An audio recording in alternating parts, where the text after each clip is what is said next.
What's going on, people? We are Tottenham TV. Good morning to you all. A lot of news doing the rounds. Revealed the new fixture list, revealed the new kits for next season, and also some transfer news doing the rounds as well. Before we get into it, do head over to OK Jersey. We said yesterday, we said the day before, the last chance to get 15% off. They still haven't taken it off the website. So get in there when you can. 15% off any jersey that you want. The new Spurs jerseys are due to go on there any day now as well. So cop that. You know, surely it's going to be there in the next couple of days. Yeah, cop that as well. That's beauty. A training kit from OK Jersey. Go just look at that. Really, really nice quality. Yeah, really good fit. It's a good feel. The best replica merch in the world, on the internet. So that code Spurs15, use it or lose it, I would say, because any minute now it's going to be taken off. I think. Who knows? Maybe it'll last forever, but I wouldn't risk it. Yeah, like I said, the new Spurs shirt's going to go on there. If you want your World Cup kits, they got them as well. Remember to order a size up when you are purchasing them, and they do ship worldwide as well. So 15% off. Spurs15 is your code. The link is pinned to the live chat as well as the code. So go and get your gear. Look at that. Lovely stuff. Retro jerseys as well. Anything that you could want, they got you covered. So big up to OK Jersey. And yeah, let's get into it. Fixtures. Let's start off talking about the fixtures. They have been released about 40 minutes ago. Start off with Brentford away. And you know what? Brentford away, one game a week. Remember that season? I do. Finished 5th in the league. Can we repeat it? Not only that, we also had a horrible run-in late in that season as well, and very, very reminiscent of our first season under Ange Postecoglou. I was also very much summer of change, as every summer seems to be at Tottenham. That was, we left Antonio Conte the season before, had a horrible end to the season. Those were crisis days where we were finishing 8th in the league after missing out on European football. Nowadays, crisis is nearly missing out on Premier League football, let alone European. But the fixture list is... It's the fixture list, I guess. It's hard to, what can I say, too much. But I think the most notable stuff, definitely the run-in. That is clearly very, very difficult the last 5 games. But it's hard to know where exactly each team's going to be at. So it's hard to judge on each team. I think we have a fairly good, laid out fixture list apart from May, I would say. I think all the other months seem fairly manageable. But having said that, I think teams look at Tottenham now as an easier game than they would have before. So are we in the easy category at the moment? Let them think we're in the easy category. Yeah. Let them think that. They'll be in for a rude awakening. I mean, Brentford away is not like the best start. I'd rather, I'd probably rather start the season at home. Maybe against an easy side, because Brentford are just one of those teams where they know what they're doing, they're settled. The thing is, right, I don't understand, because usually when you start away, you end at home. Who was our first game? It was Burnley at home, wasn't it? So we actually had a home game first and last time as well. So maybe it does make sense. But yeah, Villa away to end off is going to be tough. Look at that May. Arsenal away, Chelsea at home, Coventry away, the FA Cup final, which we'll be in, Manchester United, and then Villa away. So that is an incredibly tough running. But when the fixture list comes out every year, you look to see when you're going to play your rivals, and let's see when we're playing West Ham. Oh, it must be a glitch. No, something's going on. Something's gone wrong there.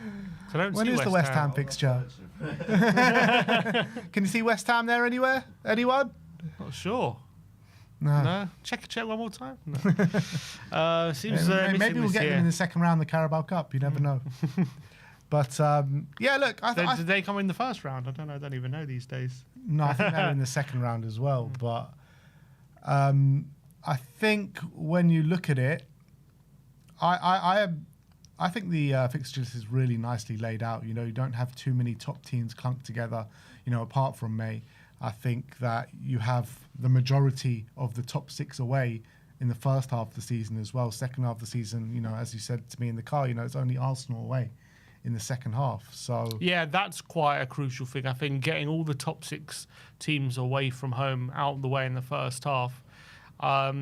So, I mean, obviously it can go two ways. I think it worked in Arsenal's favour, I think, isn't it? They had a lot of their away games maybe this year, last year, they did. laid out first. And I think it does work out, because if you get any sort of result all of a sudden in the second half of the season when you're a bit more settled, especially with us when we're not going to have European football and all these other teams will, they're coming to our stadium. It may be in times where they might be having European fixtures, maybe in the latter stages in knockouts, and we're going to be fresher, and they're coming to our ground where hopefully we're a lot more confident than we were last season. Obviously, we have to see the improvement in the home form, but there has been improvement, hasn't there? You have to say we finally got that win, which is mad to think about. We got 3 wins at home last season, and we finally got it at the last day.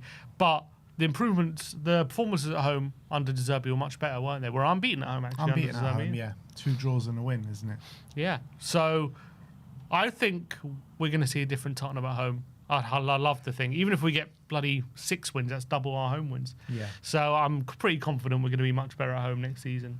Yeah, and you're looking at, you know, the first couple of months of the season, first 3 months, we go to Man United away, and we go to Chelsea away. You know, they're actually back-to-back away games sandwiched in between Coventry. So October, as much as you got Palace and Coventry at home in October, you still got to go to Chelsea and Manchester United, which is going to be pretty tough. But at least, you know, you get them out of the way early, which is, you know, a real positive.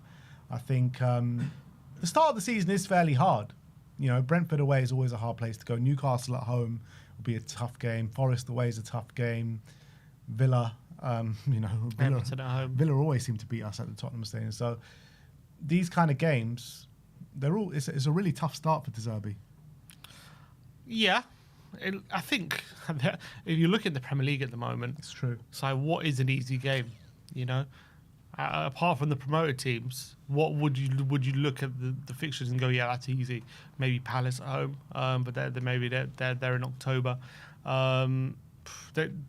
It's very, very difficult. It's so competitive. There's 9 bloody teams in Europe, isn't there, next season?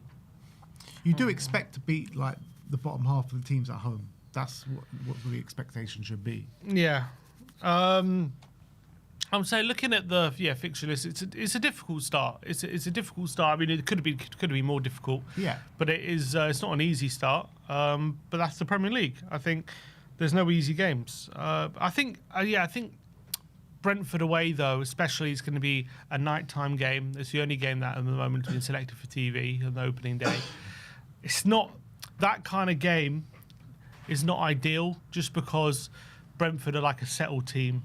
You know, we're going to be obviously, we're going to be kind of putting a new team together. It's going to be the first time I play a competitive game with hopefully a new team under De Zerbi. So that might take a bit of, you know, we could hit the ground running. You know, Ange first 10 games was brilliant, so maybe that could happen with De Zerbi, but it might take a few weeks to iron a few things out, get to know a bit about the players, about the team. You only, as much as always pre-season and training, and that's all great. That helps you implement your style, but you only really start to know about your team once you get started playing. Mm-hmm. And you know, sometimes you think this is the way you're going to do things, and then if you actually watch them playing a game and it doesn't work and you have to change it. My point being is Brentford are the kind of team, they just know exactly what they're doing, and they know how they want to play. They know each player's strengths immediately. They're not going to overcomplicate things.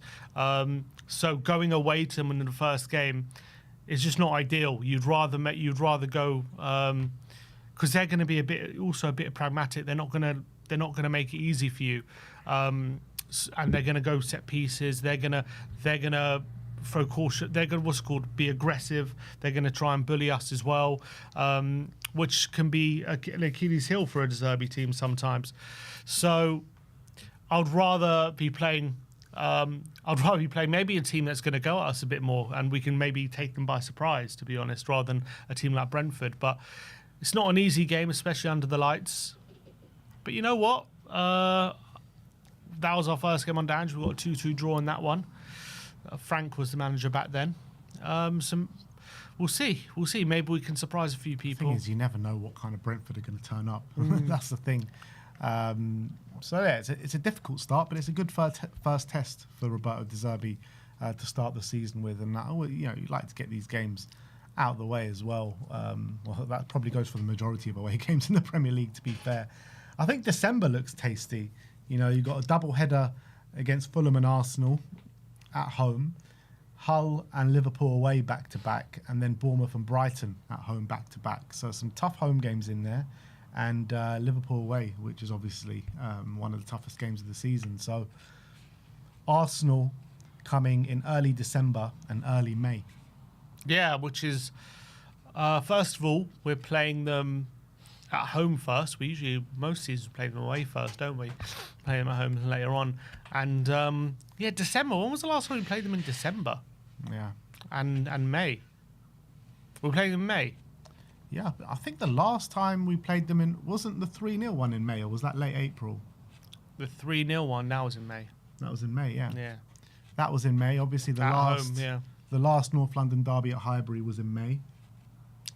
The last North London derby at Highbury, yeah. And I think that's the only 2 times I can remember. We played them when we played them under Ange. That was, I think, April, though, when we were 3-0 down. We got back to 3-2. What about when we drew 2-2 when Gina scored? Was that in May? That was like late on in the season. I think that was April. April. I think that was April. Yeah, we haven't played them in May that late on.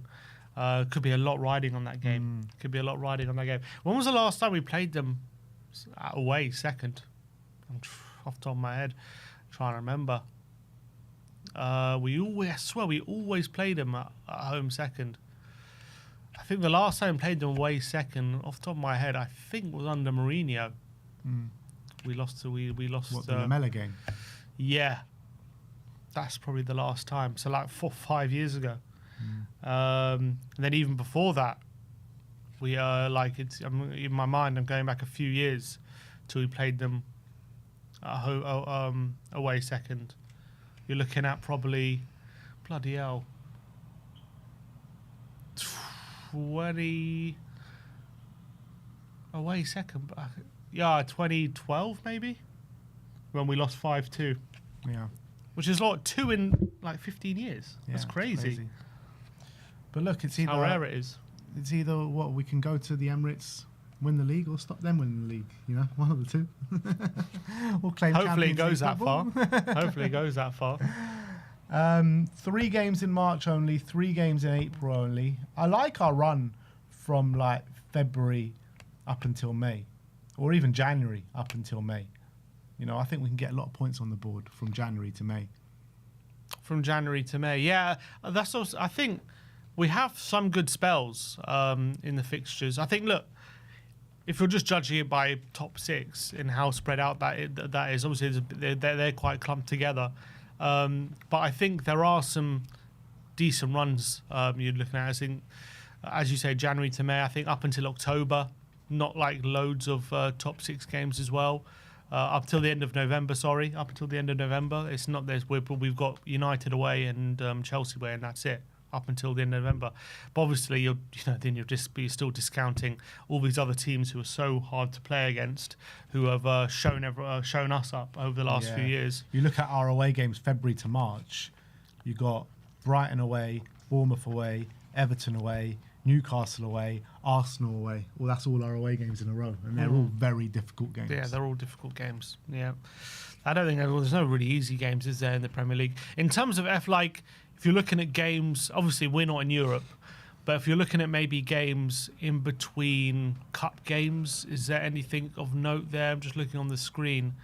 Well, I think I don't know for sure, but Arsenal away could be sandwiched in between a Champions League quarters or semi-final or something like that. That could be quite significant. So the FA Cup final would be sandwiched in between United at home and Coventry away. I mean, that could be helpful. If we got a FA Cup final, if we're somehow in that, and we have to rest a few players against Coventry away, that's not a bad situation. I'm just seeing when the Champions League. That's the knockouts. I don't think it says when the. The knockouts, wouldn't it be? No, I mean the group phase. Oh, yeah, there. They're knockout phase. 4th and 4th 5th. or 5th of May. Yeah, so. 1st of May, yeah. So we'll Would play. be If Arsenal get into the after. Champions League semi-final, we'll be playing them just before the first leg. I think that's quite significant. Well, they have to get there first. Of course. Well, it actually is going to be sandwiched in between, because it's the second leg, the 4th and 5th of May. The first leg is 27th, 28th. So North London Derby will be bang in between that. Nice. Get into them. Exactly. Win the game and stop them winning the Champions League. That would be beautiful. In terms of any other where are the other FA Cup games? Well, the FA Cup is a bit because it's a separate week, isn't it? So it doesn't really matter. Yeah. I guess You've got to look at the Carabao Cup if you're going to look at that. you go to the Carabao Cups. So the Carabao Cup final. Wait, the Carabao Cup final would be that's 21st of March. Yeah, same weekend as Everton away. Same weekend as Everton away. So what about the other? Go to the first half of the season. So December, if we get to a semi-final where the 2 legs are. Where you see those Carabao Cup games, that is the only time we're going to play 2 games a week, pretty much. So so if we get to a Carabao Cup semi-final, the first leg would be it's sandwiched in between an FA Cup third round and Leeds at home. That's not bad. When will the second leg be? Because it's not in January. Oh, second leg would be in February, sandwiched in between Sunderland at home and Ipswich away. Also pretty good. So that's all right if we end up in a Carabao Cup semi-final. Pretty kind fixtures around those games, which is not bad. Or another notable fixture, January 2nd, first game of the new year will be Man City at the Etihad.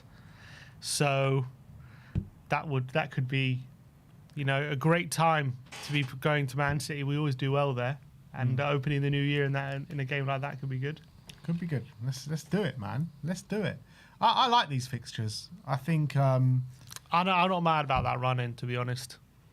Yeah, but I think it's nice to get the top away games out in the first half. See, I know we've got hard away games second half of the season, but to get like the big 6 ones out of the way first half of the season, I like that. I like how the big teams are kind of like spread out throughout the season and no like real clumps. But I think the only real concern is May. But at the end of the day, you've got to play everyone twice. I just like it when it's not, because we've had seasons where we've had crazy runs where it's just been like, for a month we've just had only big teams, and then it's just like everyone else around that. But now it's all like evenly spread out. It feels. Yeah, well, it's not, because it's clumped all the end of the season. Well, I'm saying the rest of the season. Yeah, because it's clumped all the end. That's that's only 5 games. I know, but that's a lot. And it's a really hard run-in late in the season. So that's the worst place for it to be clumped, in my opinion. Right in the run-in, especially, obviously depends on how we're going.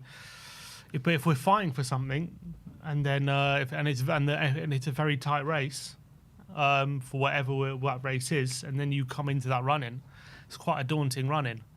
It's not daunting. We'll do them all. We'll do them all. Villa away, they're going to fall off this year. We'll do them. Last game of the season. Man United, is that our last home game of the season, Man United? That's going to be an interesting one. I don't remember ever playing like a team as big as Manchester United last game of the season at home. Last game with the Lane? Yeah, that was probably the last time. Yeah. So, and that season ended off well. So let's do it, man. I think Arsenal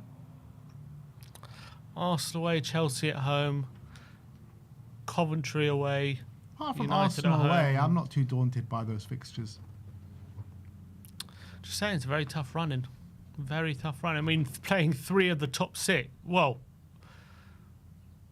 4 of the top 5 Yeah, for From the la- top 5 from last season. Well, Chelsea won. Oh yeah,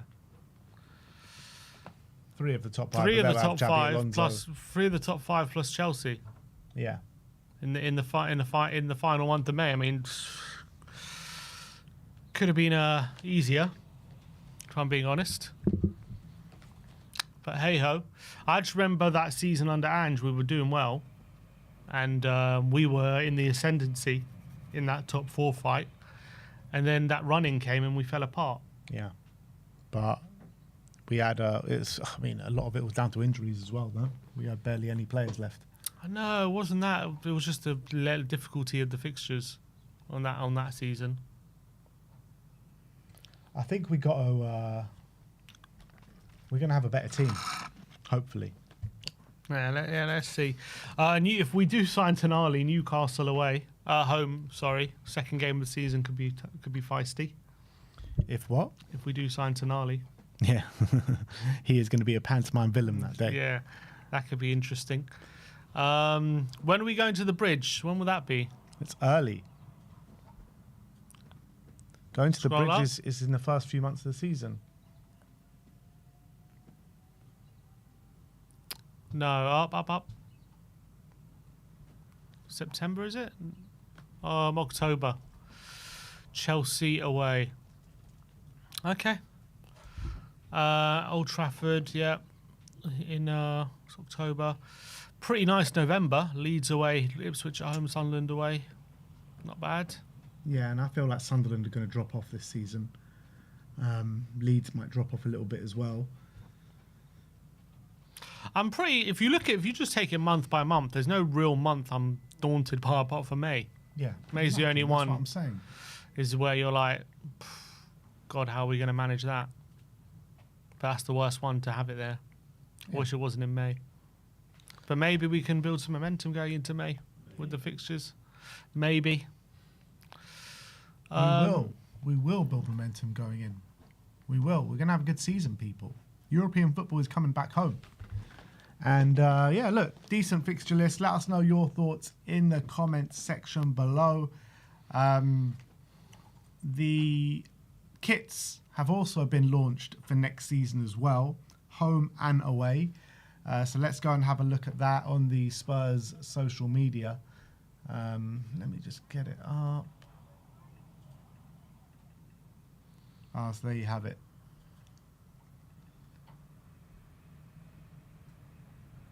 So this is the our new kits and next season fixtures. Let's go and have a look at the kits.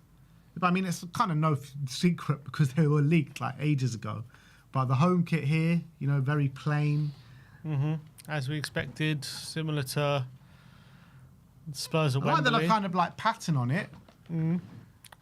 You know what? A lot of people complain about this kit, but I like the plain home kits. Yeah, it's fine for me. It's very similar to that one at Wembley in 2017. Looks nice. It's very Tottenham. Looks like the England kit. Just instead of like with a blue collar, it's a white collar. Yeah, it looks nice. It's white. It's good. By the way, it's worth noting as well, these are the last kits with AIA. Yes. They are not going to be here next season, so it's going to be interesting next season. So we're going to become a training sponsor. Yeah, who our kit sponsors are going to be. I don't know what's going on with 9. I think they're still contracted for quite a while. But yeah, for the home kit, I think it's decent. And it's, you know, also important noting that Coutinho Romero was nowhere near the kit launch. Mickey van der Ven was front and centre. Destiny Udogie front and centre. Conor Gallagher front and centre. Who else? I think that's it. And Matisse Tell were the ones doing the kit launch. So Nice. No Coutinho Romero, the official club captain. Quite telling. Quite telling, I would say. Doesn't surprise me. Look, we all know he's off. And that's probably a bit more evidence to fuel the fire that he'll be leaving. Yeah, you need to get the offer first. So that's the thing. Yeah, so that's the home kit, which, you know, I think is pretty nice. The away kit, I mean, I like it. Very but interesting. there's too What much- colour do you call that? It's like multicolored, but there's a bit too much red in that for my liking. What Yeah, is the it bottom then? right then. Yes, it's red, isn't it? A little bit of red there, bottom right. All that is red. Pink. That looks red to me. I think it's like pink and red. Like it merges into pink and red. That's red. If you're getting any close to, if you just isolate that color, that's red, bro. That's definitely red. If you go on Photoshop and you pick that color out, you're picking out red. That is definitely red. Who signed off on that to put red on our kit? Yeah, I don't know how I feel about this kit. I mean, I like it, but I just don't like the red. Yeah, I don't know if I like it or not. It's a bit weird. It's strange. It's a strange pattern. It's quite a weird design. Yeah, it's very out there. Let's put it that way. Yeah. And I don't know if you're getting that close to getting red on the shirt, then something's gone wrong. 100%. Like, it should be red nowhere near someone should the just, Tottenham shirt. It looks dark pink to me. Red is basically dark pink. That is red. Exactly. Pink is a watered down version of red. Exactly. If you darken pink, it turns red. So it's not red, it's dark pink. Yeah, it looks like it's more of a training kit. Yeah, I agree with that. It's not red. People saying it's not red. It is red. It's not fully red. That bit on the bottom right, on the right of the shirt, if you zoom in on that, could you tell me that's red? Zoom in on that bit here. Yeah. Maybe we can't. Oh, you can't zoom in. So it's bloodier. Yeah. Zoom and enhance.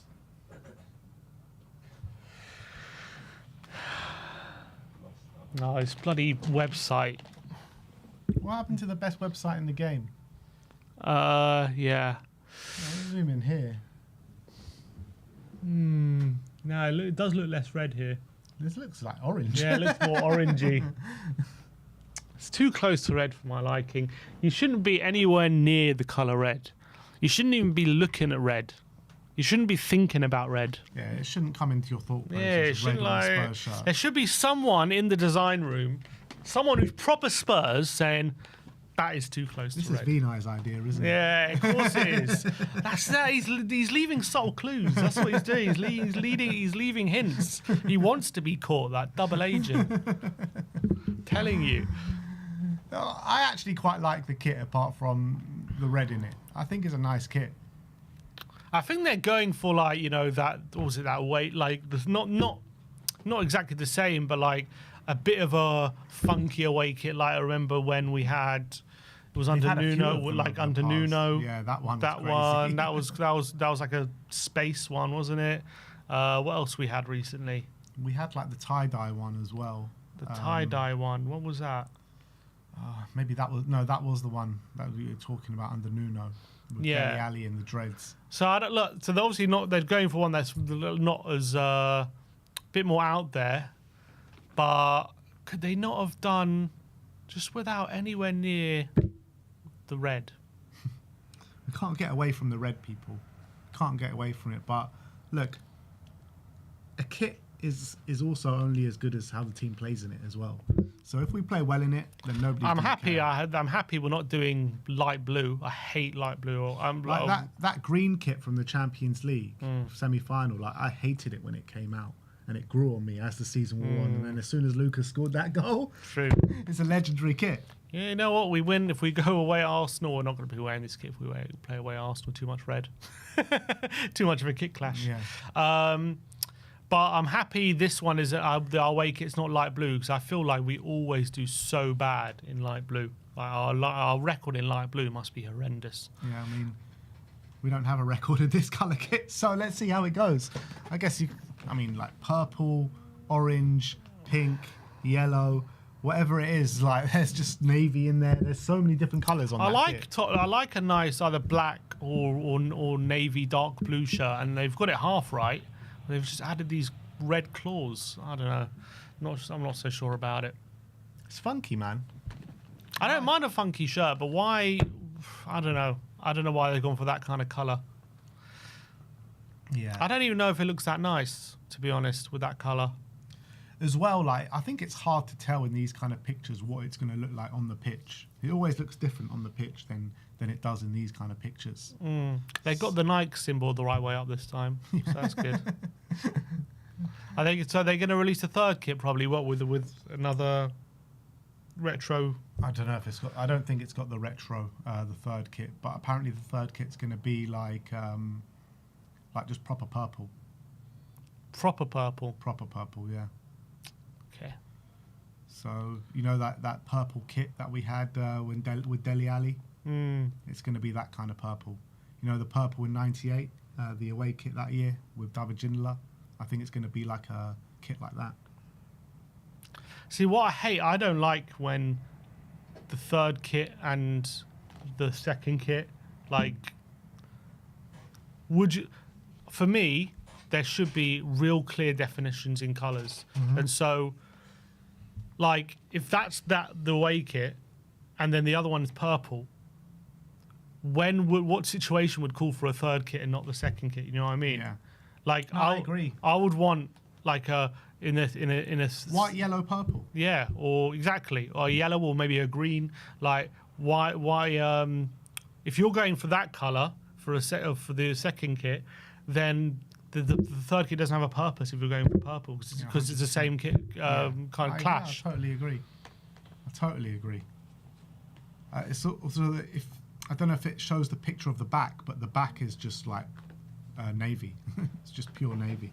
Here, Yeah. on this one, got any shot of the back? No. Well, his man looks all right, isn't it? See, it looks nice there. I mean, maybe it's because the jeans, though. The jeans. I think the shirt looks nice there, man. I think it looks like a nice kit. I mean, he looks nice to maybe hang out in. I don't know about playing. We'll see. It's gonna put fear in the life of the opponents. This kit. Look at that. It looks lovely there. Yeah, because they got the lighting right, and it looks like you're in a nightclub. Have you not seen the lighting and the nightclub vibes in the stadium? Yeah, it's been awful. And that's what it's going to look like. I'm not crazy about it. What about the keeper kit? Yeah, we haven't seen it. There's a keeper kit. Yeah, there is a keeper kit. It's like bright pink. Is it there? Can we see it? I don't think it's been released today. Oh. But, we saw the leak of it a few days ago, and it's like bright pink. Why wouldn't they release it same day? Yeah, I don't know. But what's your Well, thoughts they're not going to on have a special keeper kit release, are they?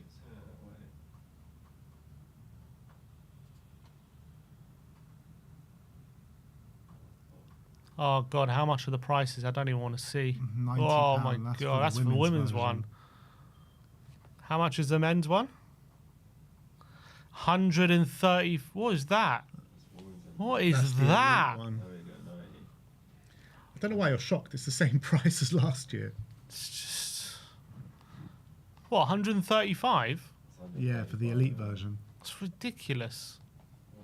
That's why you got OK jersey. It's true. No, nothing. Wait, can we see the back of the away? Does it have the back of the away one? Or is it not there? Yeah, the away one should be there somewhere.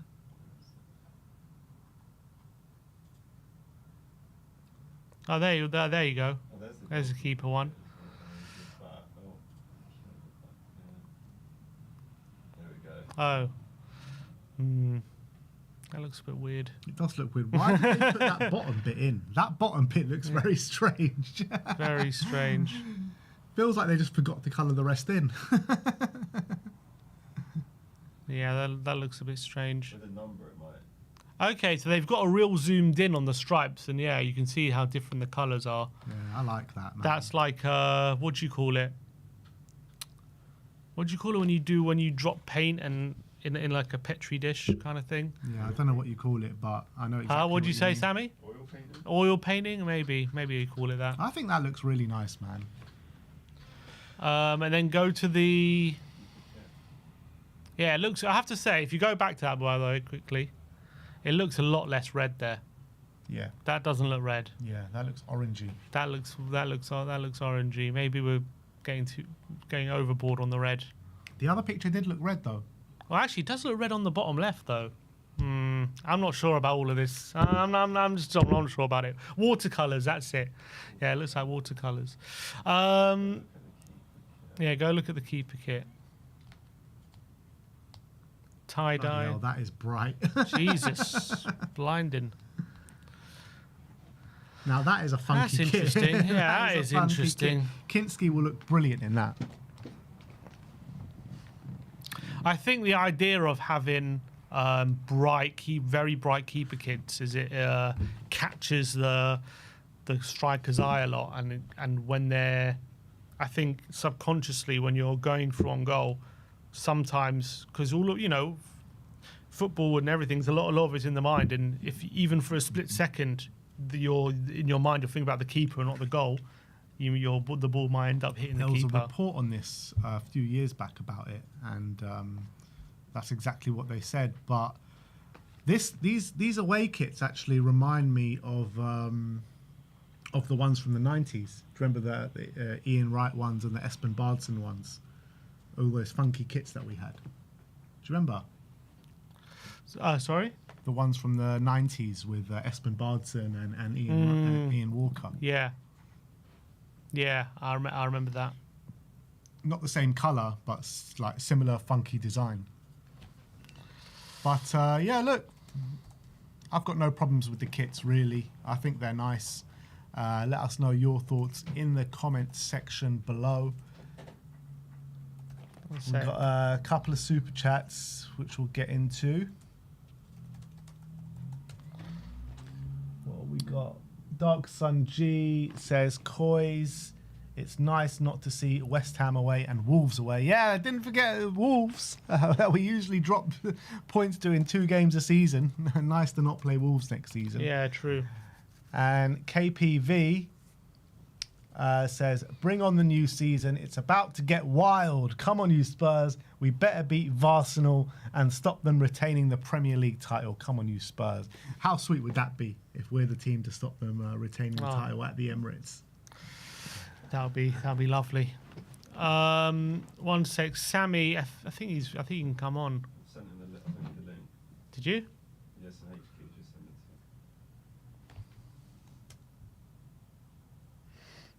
him. So what are we saying in the chat? What are we saying about the kits? Give us a yes or a no if you like it or not. I wanna gauge your responses or your opinions. Spurs King saying bright kits appear bigger.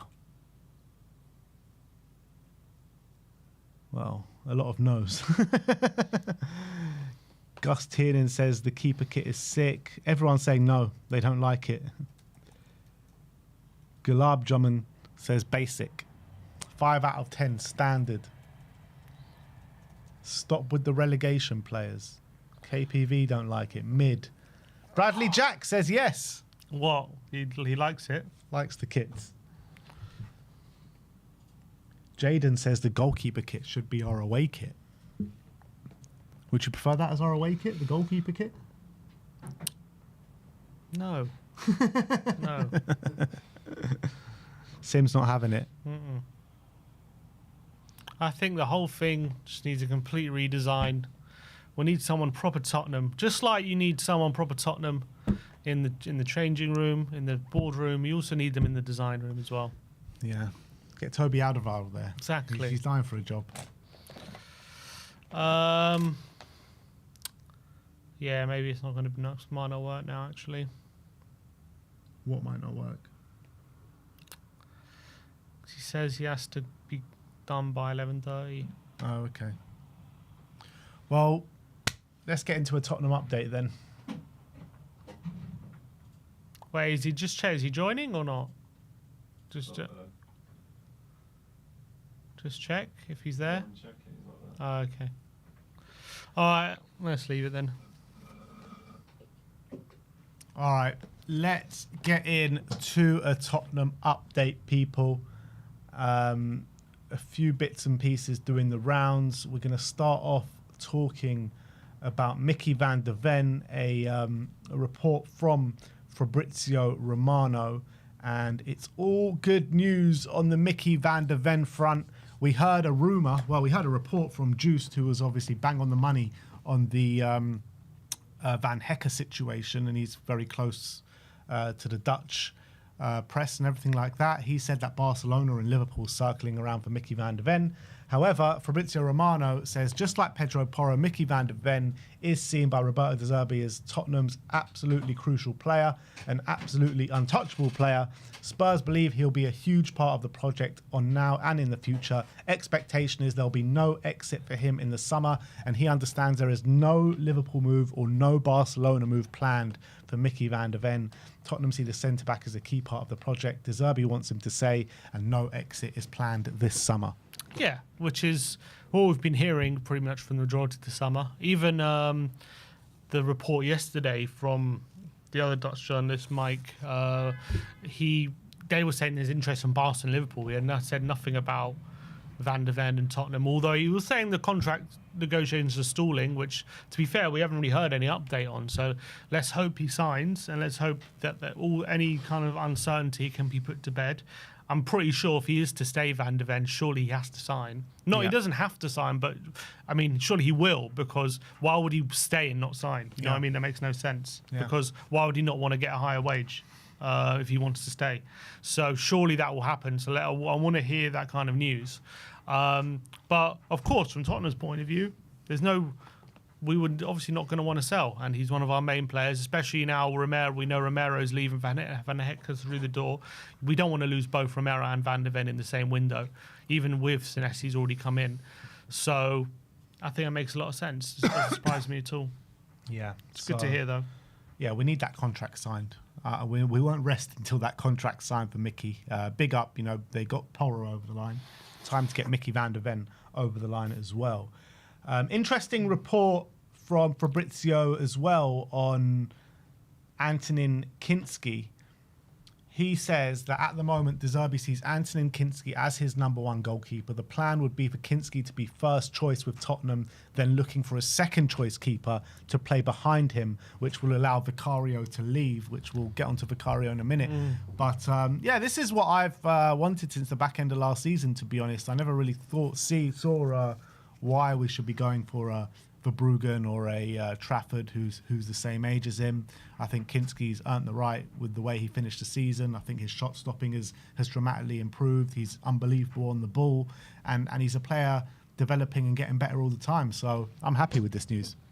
Yeah, I think it's interesting because all the talk before this has been that we want a keeper. Yeah. And now there has been talk about apparently Brighton's asking price for Verbruggen is not what we want, and it's a bit too high. So I wonder if we looked at that, and as well, not just his asking price, I wonder if we saw the first game against Japan and we're like, maybe we should just stick with KINSKY. Because they were talking about a record fee or some sort. I don't know what record it would be, but maybe a record for a keeper in the league or something. And maybe that.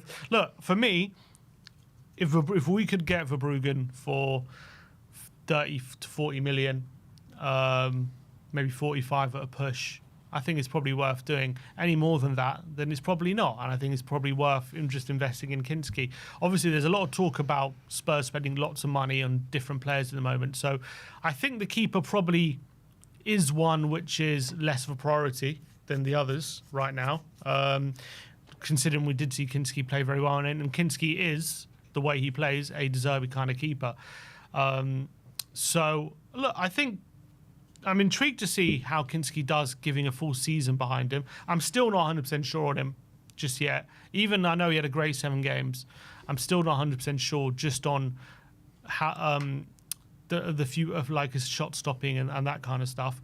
I do think the other stuff he is pretty good at, and he's still young. He's going to improve.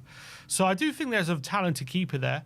But yeah, I think I do think. In an ideal world, I think De Zerbi wants a new keeper, but maybe right now that asking price is a bit too high for Verbruggen. If it is too high, and if Trafford's off to Newcastle, then I'm pretty open to KINSKY being our #1. Yeah, I think as well, when you look at the amount of business, the sheer number of business that we need to do this window, I think, give KINSKY the season, or at least till January. See how he does over a long stretch, and if we feel that we need a new keeper in January or at the end of the season, then go do that kind of business. Then we've got so many other pressing issues that we need to sort out this summer. The whole forward line needs a regeneration. We're going for 2 top midfielders in the middle of the park. Like, I just always felt that the goalkeeping situation didn't need to be our first priority, and KINSKY kind of, he showed he's a competent keeper at the back end of last season. So, and he showed he's got a really good head on his shoulders as well in terms of mentality to come back from what happened at Atletico Madrid. So, yeah, I'm completely fine with it. I'm happy with it. I think he deserves it. And let's hope he can carry on proving himself next season. Because if he does carry on proving himself next season, then the keeper situation is sorted for like the next 10 years. You know what I mean? Yeah, and you've saved a lot of money, and obviously you've got a good keeper there. That's obviously preferable. And I think there's a chance KINSKY could be our guy. I still think he's got a lot of ironing out to do when it comes to little things that being like his positioning top needs level work, keeper, yeah, like in like a top 6 keeper kind of in the Premier League. I think he's not quite there yet, but he definitely showed that he is a Premier League keeper. I think there were doubts about that at some point, whether he could even be a Premier League keeper, and that's not a doubt anymore for me. Clearly, he can perform at this level. Also, that's only natural at 23 years of age. Not to have everything, at the top of his game. He's a keeper that's getting better, and he's shown that he's getting better. It's also true.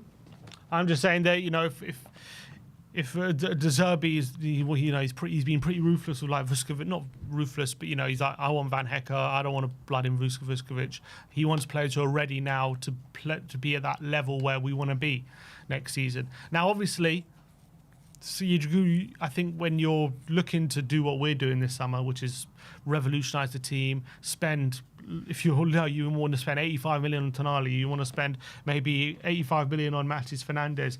I think when you're looking to do those kind of massive things, there might have to be a compromise somewhere, and maybe that's where it is. I think De Zerbi probably wants Verbruggen in an ideal world, but if he also wants a striker, and he also wants 2 wingers, and he also wants 2 midfielders, there might have to be a compromise. You can't get absolutely every single thing. Like, there might have to be some sort of compromise. And if KINSKY's that compromise, it's one of the best compromises you can make, probably. Yeah, and it gives him a shot to prove himself. And if he doesn't prove himself, then we're going to have to dip into the market and get a keeper in January or at the end of the season. So completely fine with that, as long as we get the other business done.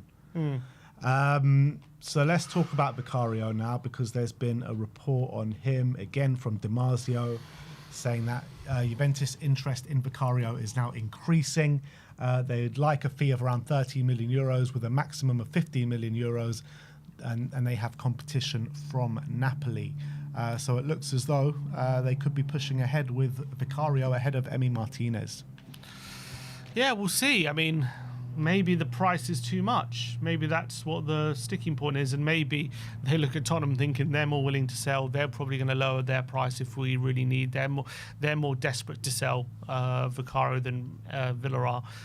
So it'll be interesting to see how this develops. I think if I'm Juventus, it's a bit of a compromise, but I mean, Vicario's not a bad keeper, to be fair. So yeah, I mean, hopefully he goes there. I think it's a great move for Vic. Great move for Vic. Very good move for Vic, and I think the Italian league suits him more than the Premier League anyway. So yeah, let's hope this deal gets over the line. 13 million, 15 million, not too much of an issue with the price. I think it might be just under his market value. As you can see, the transfer market have given him 18 million euros. So if you have to lose a few million, then it's not the end of the world, is it? It just is what it is. And last but not least, there's been another report on Lucas Bergvall today, and Simon Phillips and SZY saying that Chelsea have made checks on Lucas Bergvall's situation ahead of a potential move this summer. Interest is genuine, as first called by SZY or Simon Phillips. I'm not sure which one, but Simon Phillips, yeah. I think with the business that we want to do this summer, there is going to have to be a fall guy, unfortunately, and we are going to have to make big money on more than one player, probably, if we're going to be spending 300-400 million. And yeah, it would really hurt me to see Bergvall in a Chelsea shirt. It really would. But if we're going to be able to tempt the likes of Fernandes, Tonali, strikers, wingers, then it might just have to be done. Well, the reality is, if you're signing Fernandes, right, for 85 million, he's a year older than Bergvall. So it's not Like And he's much further ahead. Isn't yeah, so it's not like it's not like you're signing a player who's a lot older.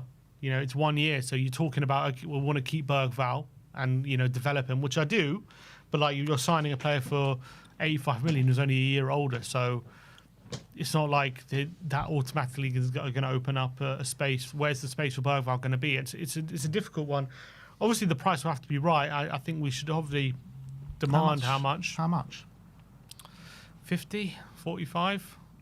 I mean, which does represent a nice. Is that the Chelsea price, or is that like any price for any team? Because Chelsea surely has got to come at a premium.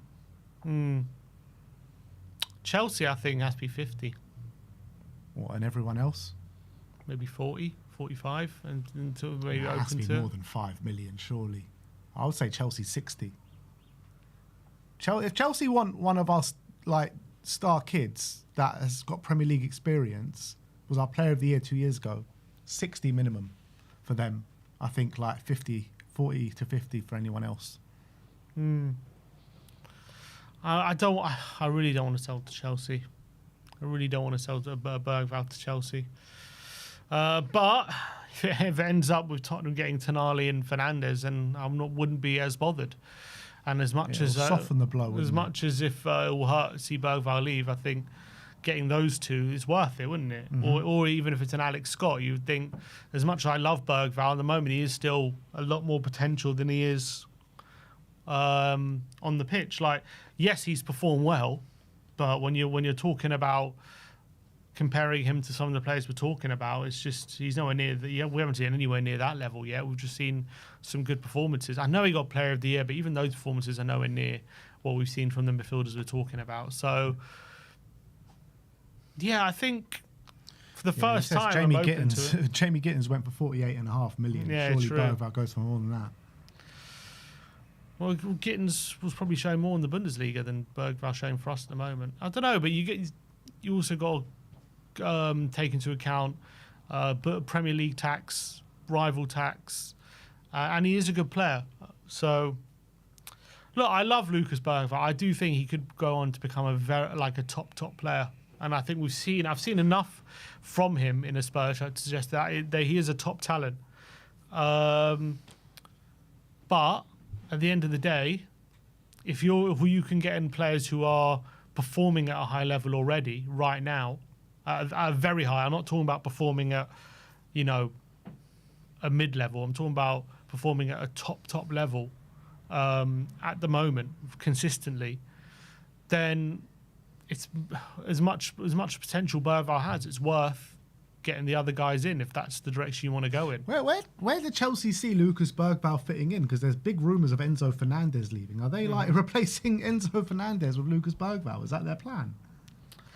Probably not. Like, what direction are they going in here? They just have him in as a squad player. Chelsea don't mind spending 50 million on a squad player. Trust me. It's true. They don't spend 60 million on their starting players. They only spend it on squad players. That's their model these days. I don't know what they're doing behind the scenes. Well, you said the other day that Xabi Alonso found out Cucurella was leaving on Twitter. Do you reckon he even knows about Bergvall interests? You know what I mean? Like, probably not, to be honest. Honestly, I don't think managers have that much of a say at Chelsea. Oh yeah, at Chelsea. I can't see this Xabi Alonso lasting long at Chelsea with all this going on. But look, at the end of the day, we said, we need to be ruthless at times. And if we can bring in those midfielders, you kept saying all season, there has to be a full guy there. Yeah. And, Sarr might be one, and maybe it has to be Bergvall. Maybe it'll break my heart. But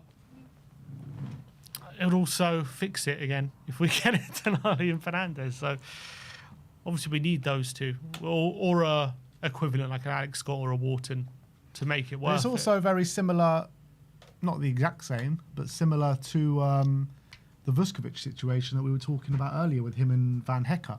We all believe in Vuskovic and all believe he's got a massive future at the club, but we're bringing in someone that's ready-made now. It's the same kind of idea. Obviously, Bergvall's ahead of Vuskovic right now because he's played more Premier League games. Mm-hmm. But it's a similar kind of sentiment. I mean, if we were able to get 50 million for Bergvall and 60 for Vuskovic, is that not incredible business? 110 million for a 20-year-old and a 21-year-old, one who's and a 19-year-old, one who's never played, and one who's played 2 seasons, but has been in and out of the team. Would that not be? And how you signed them both for what? Well, Bergvall we signed for 15 million or 10 million, wasn't it? Yeah, and Vuskovic, he was similar, about 15 million or 10 million. So we spent 20 million on them, maybe 25, and you're selling them for 100 million when they've given what they've done. Would that not be incredible business? Just objectively.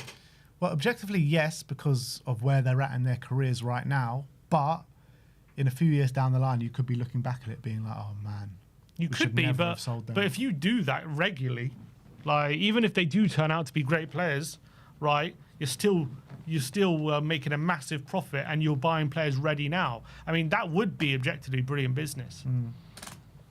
I don't mind it. But it's just, it will pain me. Would make a lot of sense. It would pain me that if a few years down the line, they're absolutely smashing it and they get into our first teams. Because if they get into our first teams a few years down the line, that's what we bought them for. I don't see Spurs getting 110 million for both, though. Yeah. Like, I don't think people would be prepared. I don't think people would go to 50 million for Bergvall.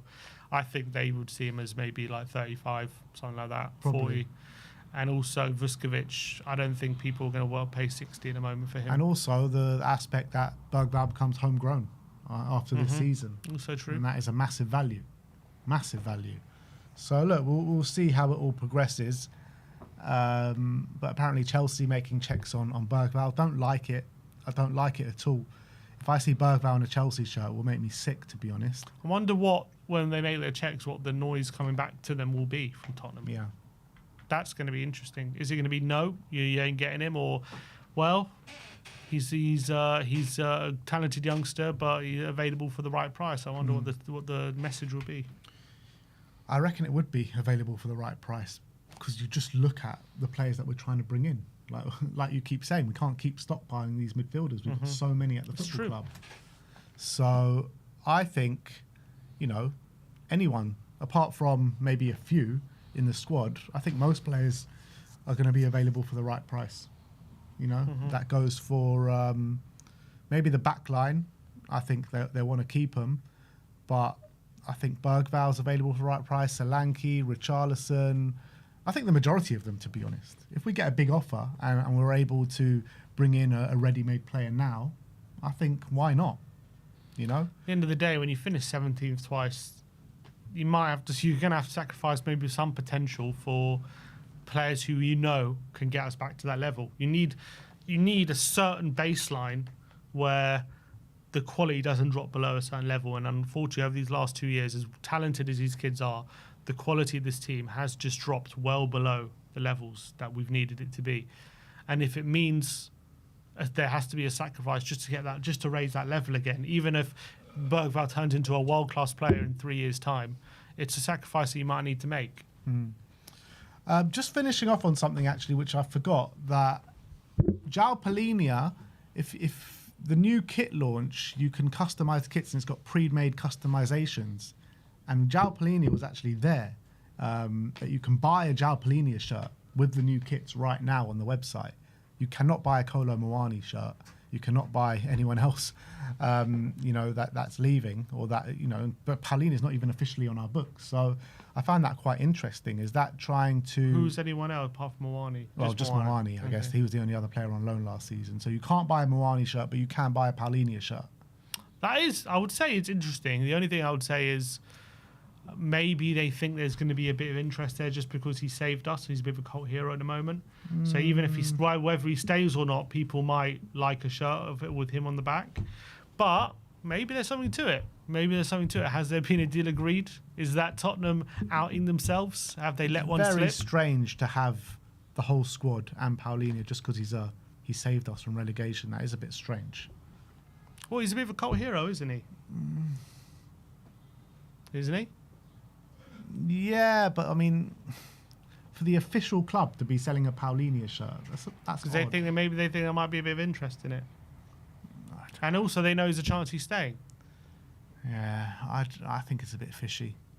You think that's evidence of a deal agreed? I think it could be. I don't know for sure, obviously, but I think it could be. I think maybe they are outing themselves a little bit there. Maybe there is a deal. Sometimes it happens. We've seen it before.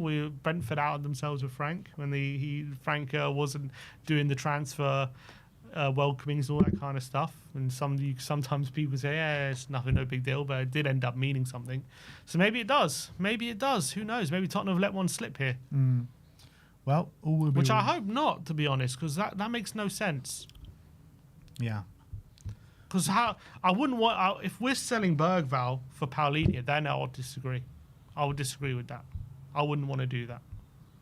If we're selling Bergvall to get in, because we're not going to get, surely I'm going to get Paulinho and another two after that. If the talk at the moment is, were you interested in Tonali and Fernandes? So where would Paulinho fit in that? Someone says Paulinho has been removed now. Oh, there you go. So maybe it was just a cock up. There you That go. makes more sense. Yeah. It does. So that puts to bed that. So look, that is it. That is your Tottenham update. Let us know your thoughts on everything that we've spoken about in the comments section below. Thank you for everyone for joining us for your breakfast time. Well, a bit of a late breakfast, but super chat here from Dark Sun G saying we would be dumb to sell Bergvall 1 year before he's homegrown. Yeah. That is that aspect, but I mean, again, I'd rather keep him, but if it's a sacrifice, if you're sacrificing Bergvall to get some of the midfielders we're talking about, it might be worth doing. It could be the difference next season between Europa League and Champions League, potentially. You know what I mean? Yeah, 100%. Yeah, so we'll see how it all plays out. That is your Tottenham update. Fixtures, kit release. Maybe we'll be back for more bombers later on in the day. But that is all for now. Like, subscribe and comment. And as always, come on you Spurs.